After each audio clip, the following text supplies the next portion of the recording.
হরে কৃষ্ণ। মহালয়া এইসব কাজ করলেই ফিরবে ভাগ্য, কিন্তু ভুলেও এই কাজগুলি করবেন না, হবে ঘোর বিপদ। এই মহালয়ার দিন পিতৃপক্ষের অবসান হয়ে দেবীপক্ষের সূচনা হয়, কিন্তু তাছাড়াও এই দিনের বিশেষ গুরুত্ব রয়েছে। এই দিন অনেকেই নিজের পূর্বপুরুষদের উদ্দেশ্যে তর্পণ করেন। মনে করা হয় এই রীতির মাধ্যমে তাদের বিদেহী আত্মার মুক্তি ঘটে, পাশাপাশি পূর্বপুরুষদের আশীর্বাদও লাভ করা যায়। মহালয়া কবে জানুন, এই তিথিতে কি করবেন, তর্পণের সঠিক সময় বা কখন। এই তিথি পিতৃপক্ষের অবসান ও দেবীপক্ষের সূচনা চিহ্নিত করে। জেনে নিন মহালয়ার মাহাত্ম্য, তর্পণ করার নিয়ম ও দেবীপক্ষের সূচনার গুরুত্ব। সরকারি ছুটির দিন রবিবার। ভারতের বিভিন্ন অঞ্চলে মহালয়া একটি গুরুত্বপূর্ণ ধর্মীয় অনুষ্ঠান। এই তিথি পিতৃপক্ষের অবসান এবং দেবীপক্ষের সূচনাকে চিহ্নিত করে থাকে। ভারতের পূর্বাঞ্চলীয় রাজ্যগুলো, বিশেষ করে পশ্চিমবঙ্গ, উড়িষ্যা এবং আসামের মহালয়া অত্যন্ত গুরুত্ব সহকারে পালিত হয়। তর্পণ শব্দের অর্থ কী? অর্থ হলো তৃপ্ত করা। 2025 সালের মহালয়া পালিত হবে 21শে সেপ্টেম্বর রবিবার। হিন্দু শাস্ত্র অনুসারে এই দিনে পূর্বপুরুষরা পিতৃলোক থেকে পৃথিবীতে নেমে আসেন এবং তাদের জন্য তর্পণ করলে তুষ্ট হন। এর ফলে পরিবারে সুখ, শান্তি ও সমৃদ্ধি আসে। কথিত আছে মহাভারতের নায়ক কর্ণ স্বর্গে প্রবেশ করতে পারেননি, কারণ জীবদ্দশায় তিনি পূর্বপুরুষদের জন্য তর্পণ করেননি। পরে পৃথিবীতে ফিরে এসে তর্পণ সম্পন্ন করার পর তিনি স্বর্গে স্থান লাভ করেন। এই কিংবদন্তির মাধ্যমে মহালয়া আচার প্রতিষ্ঠিত হয়েছিল। মহালয়া মানেই ভোরবেলা বীরেন্দ্রকৃষ্ণ ভদ্রের কণ্ঠে মহিষাসুর মর্দিনী শোনা। অল ইন্ডিয়া রেডিওর এই অনুষ্ঠান প্রজন্মের পর প্রজন্ম ধরে মানুষের হৃদয়ে অনুরণিত হচ্ছে। দেবী দুর্গার মহিষাসুরের উপর বিজয়ের মহিমায় এই অনুষ্ঠানে ফুটিয়ে তোলা হয়। তবে যেভাবেই দেখা হোক, মহালয়া আসলে এক অমাবস্যা তিথি, যা রবিবার দিনভর রয়েছে, ছাড়বে রাত 12টা 25 পর্যন্ত। তবে সূর্যোদয়ের কথা মাথায় রেখে এই দিন তর্পণের কাজ ভোরবেলায় শেষ করেন লোকজন। এই বিশেষ তিথিতে তর্পণ উপলক্ষে গঙ্গার ঘাটগুলোতে তেল ধারণের জায়গা পর্যন্ত থাকে না। যারা গঙ্গায় বা জলাশয়ে যান না, তারা বাড়িতে পবিত্র জলপাত্র ব্যবহার করে তর্পণ সারেন। এজন্য তারা ভোরবেলা স্নান করে শুদ্ধ বস্ত্র পরে দক্ষিণ দিকে মুখ করে বসে একটি পাত্রে গঙ্গা জল, তিল ও ফুল পুষ্ণের পিতৃনাম ও গোত্র উচ্চারণ করে পুরুষদের উদ্দেশ্যে তর্পণ সারেন।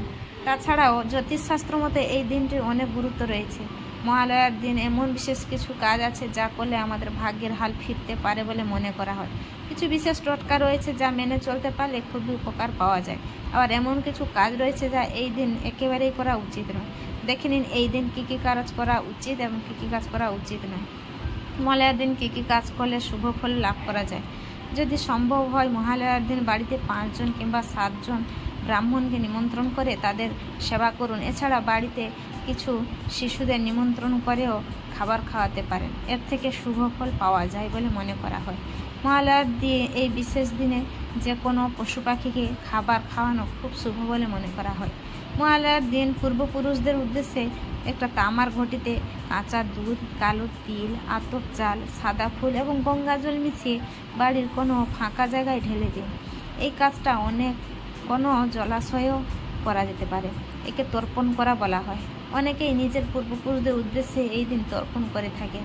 মহালয়ার দিন কোনো অসহায় মানুষকে তার প্রয়োজনীয় জিনিস দান করতে পারেন। মহালয়ার দিন বাড়িতে অবশ্যই নিরামিষ খাবার খাওয়া উচিত। মহালয়ার দিন কী কী কাজ করতে নেই। এই দিনে একেবারেই চুল দাড়ি এবং নখ কাটতে নেই। মহালয়ার দিন কাউকে কিছু ধার দিতে নেই। মহালয়ার দিন ভুলেও বাড়িতে কোনো মাঙ্গলিক কাজ করবেন না।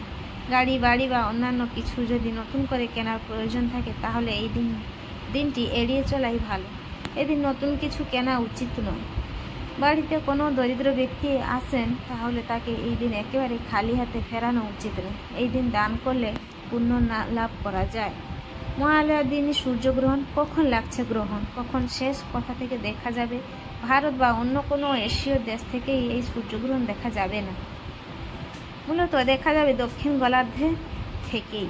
মহালয়ার দিনই সূর্যগ্রহণ। কখন লাগছে, কখন শেষ আর কোথা থেকে দেখা যাবে? গত পূর্ণিমাতেই পূর্ণগ্রাস চন্দ্রগ্রহণে সাক্ষী থেকেছে দেশ। এবার পালা সূর্যগ্রহণের। 2025 সালের শেষ সূর্যগ্রহণ ঘটতে চলেছে 21শে সেপ্টেম্বর রবিবার। যদিও এই গ্রহণ দেখা যাবে না। মার্কিন মহাকাশ সংস্থা নাসা জানিয়েছেন এই পূর্ণগ্রাস গ্রহণ দেখা যাবে না। দেখা যাবে অস্ট্রেলিয়া, আন্টার্কটিকার কিছু অংশ থেকে, এছাড়া প্রশান্ত মহাসাগর ও আটলান্টিক মহাসাগর থেকে। এই মহাজাগতিক ঘটনা দেখা যেতে পারে। ভারত বা অন্য কোনো এশীয় দেশ থেকে এই সূর্যগ্রহণ দেখা যাবে না, মূলত দেখা যাবে দক্ষিণ গোলার্ধ থেকেই।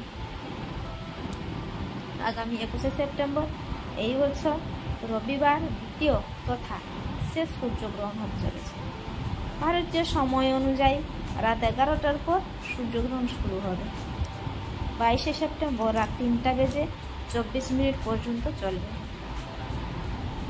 বোঝাই যাচ্ছে সূর্যগ্রহণ যখন হবে তখন ভারতের রাত, তাই সূর্যগ্রহণ দেখা যাবে না এর দেশ থেকে। সূর্যগ্রহণ যদি দিনের বেলা হয় তখনই দেখা বা বোঝা যায়। সূর্যগ্রহণ দেখা যাবে না বলে গ্রহণের আগে শতকাল পালনেরও ব্যাপার নেই, জানাচ্ছে। 21শে সেপ্টেম্বর দক্ষিণে প্রশান্ত মহাসাগরীয় অঞ্চল, নিউজিল্যান্ড এবং আন্টার্কটিকার কিছু অংশ থেকে আংশিক সূর্যগ্রহণ দেখা যাবে। চাঁদ থেকে সূর্য ও পৃথিবী সরলরেখায়, এই সরলরেখায় চলে এলে তবে গ্রহণের পরিস্থিতি তৈরি হয়। এই গ্রহণে তাদের আবডালে থাকবে সূর্যের কিয়দাংশই, তাই সূর্যকে দেখাবে অর্ধচন্দ্রাকার আকৃতির মতো। একে বিষুব গ্রহণও বলা হচ্ছে। 23শে সেপ্টেম্বর দিনটিকে জলবিষুব বলা হয়।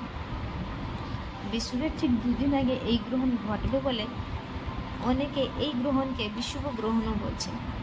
সাধারণত সেপ্টেম্বরের 22 বা 23 সেপ্টেম্বর তারিখে দিন ও রাতের দৈর্ঘ্য প্রায় সমান হয়। এই দিনে সূর্য নিরক্ষরেখার উপর সোজাসুজি অবস্থান করে। এর ফলে উত্তর গোলার্ধে শরৎকালের সূচনা হয় আর দক্ষিণ গোলার্ধে বসন্তকালের সূচনা হয়। বিজ্ঞানীরা সতর্ক করেছেন, সূর্যগ্রহণের সময় খালি চোখে সূর্যের দিকে তাকানো অত্যন্ত বিপজ্জনক হতে পারে। এর ফলে দৃষ্টিশক্তির স্থায়ী ক্ষতি হতে পারে।